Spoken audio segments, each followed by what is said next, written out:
primary objective? I mean, what would you hope to accomplish if everything goes the way you like? What is it you're really trying to do?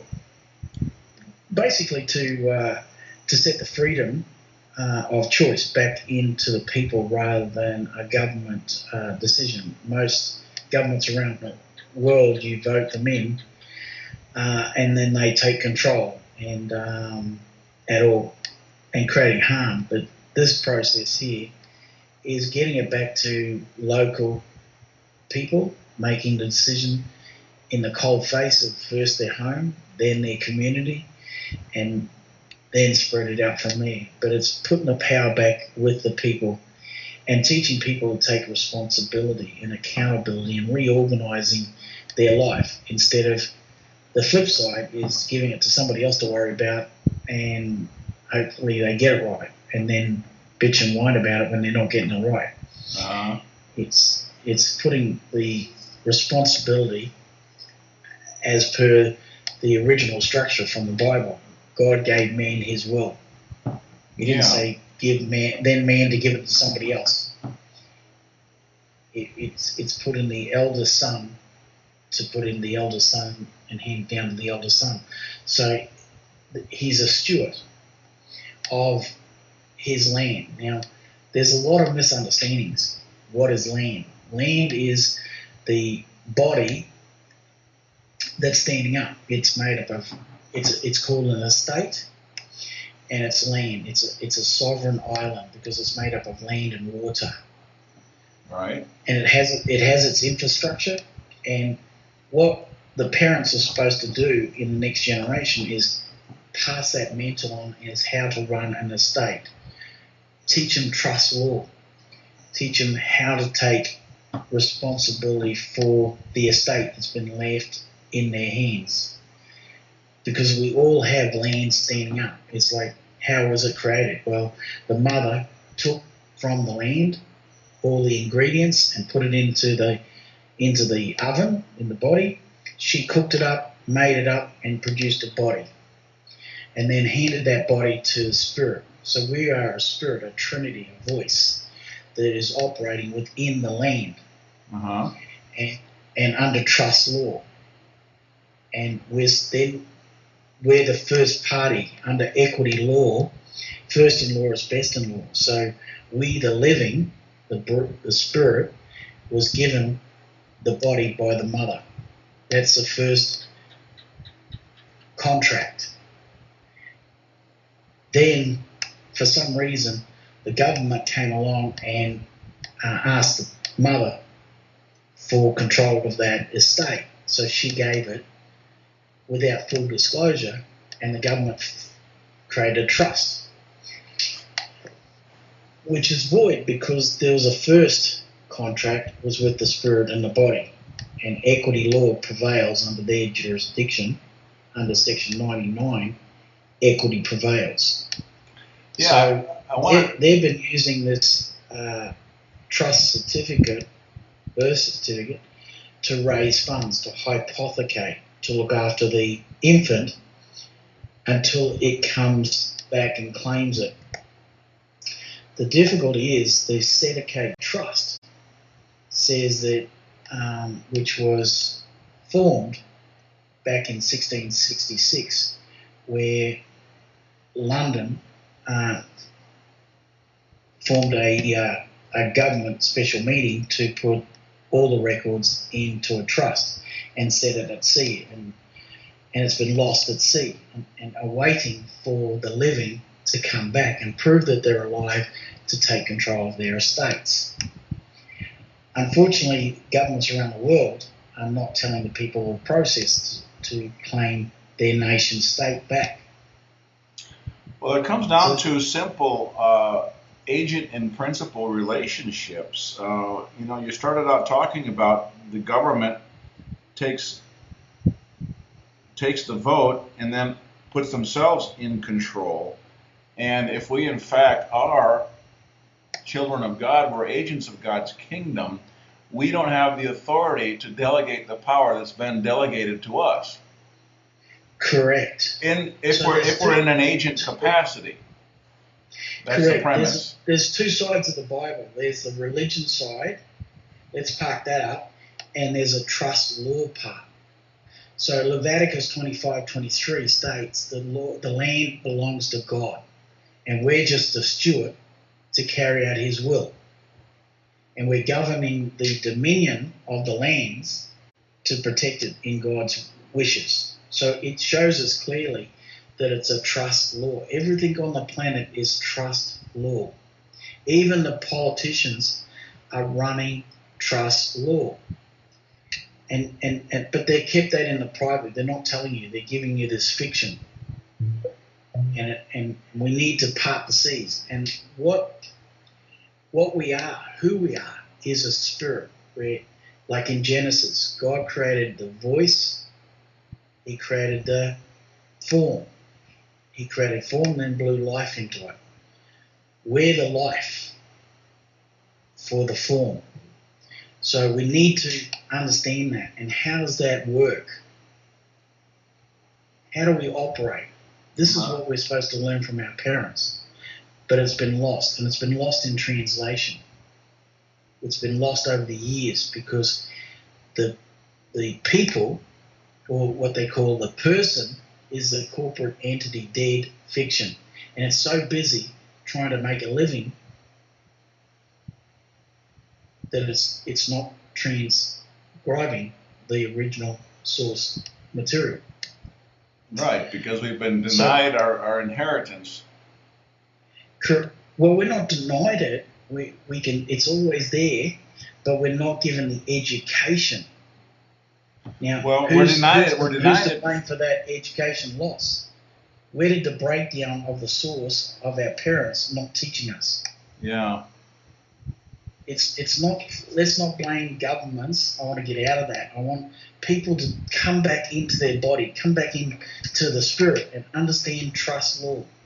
That ask the question: who's the trustee? Who's the general executor? Who's the beneficiary? Who's the settler? When they go out in the world, ask those questions. Like for me, I go to the postmaster and I give him a letter saying, you're appointed as an officer to my trust. You're the trustee, and here's my wishes from the beneficiaries to hold the mail for my collection, the general executor. He says, okay, no worries.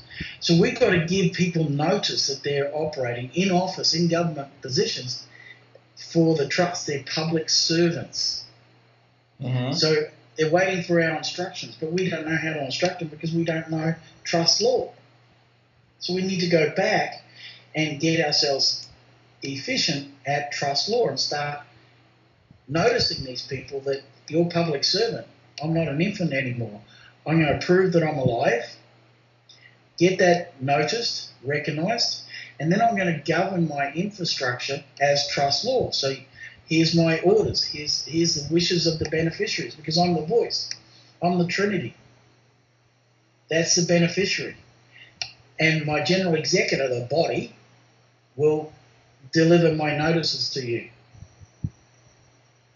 So you've got to understand who thy is. And it's very well spelled out in Leviticus, in Matthew, and in Genesis. If you understand, like when we studied it, we started looking at the meaning of the source of the words in the Bible, and we find that sin is nothing more and nothing less, written by the author, meant you missed your target, which is different to what religious teaches us of the meaning of the words. Uh-huh. Like naughty was the gay little boy. Well, today's language, some would interpret that as a homosexual little boy. But in the author's intention of writing it, he was gay, jolly, and happy. So with the current educational process, a lot of things are being missed in the translation from the modern interpretation versus the original source.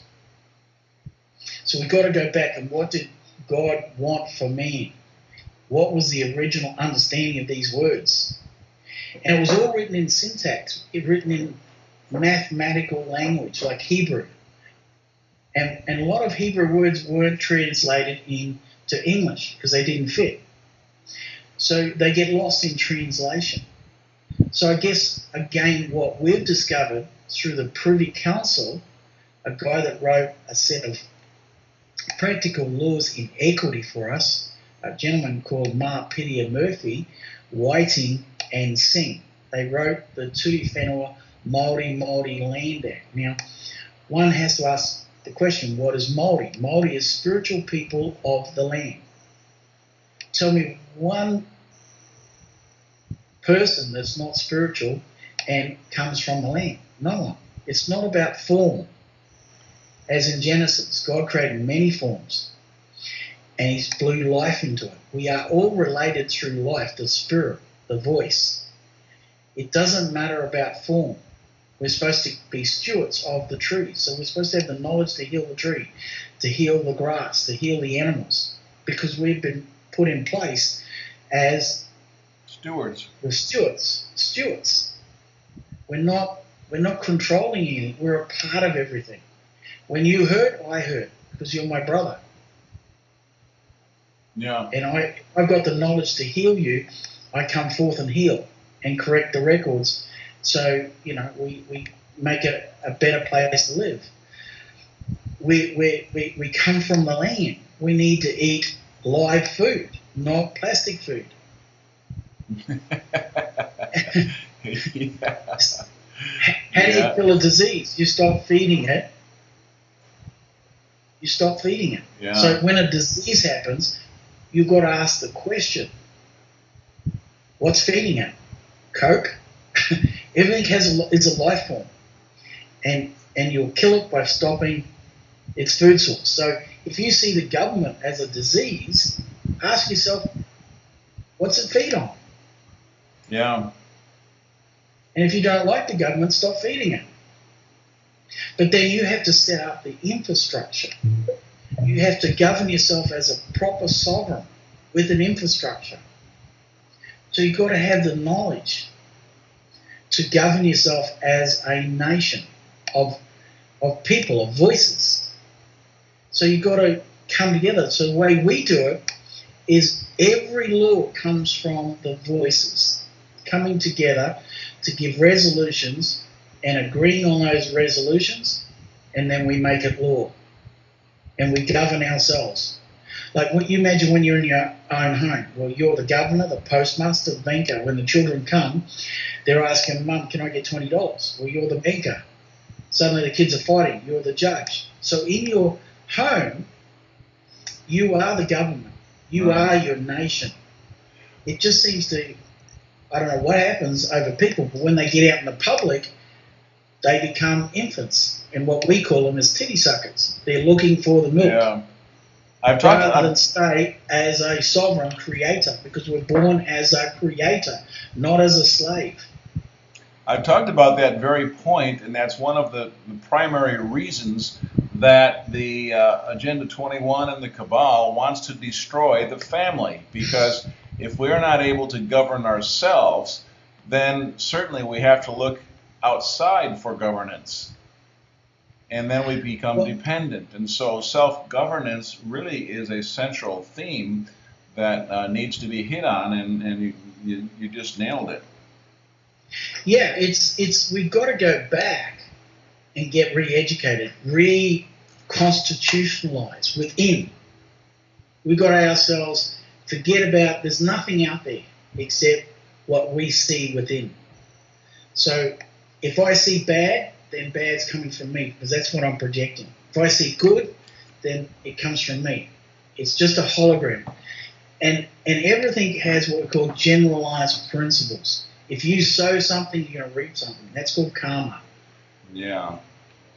So if I call you an asshole, then I'm going to get and attract assholes. I'm the walking prophet with the way I think and the way I speak. The law of attraction, huh? You can call it anything you like. Yeah, a lot of people. It comes down to law is an intent. Law is an intent. Before there was sentences and books, there was words. You were bonded by your word. Words are just letters in an alphabet. Letters from an alphabet come together by a bond, and that's the spirit, the voice. The voice gives it life. Everything statute, everything in books, everything in experience only comes to life when we give it life. Otherwise, it's dead. And if you give it life, then you give it force over yourself. So you've got to understand the power that God gave you as a creator. And you've got to understand that you're a voice and you're in charge of the sovereign body. The body is just a general executive of the voice, the Trinity within you. And it goes forth and takes the actions that the voice is giving it. You can't blame anything else. You must understand that you're the voice, you're the Trinity, you're the Spirit.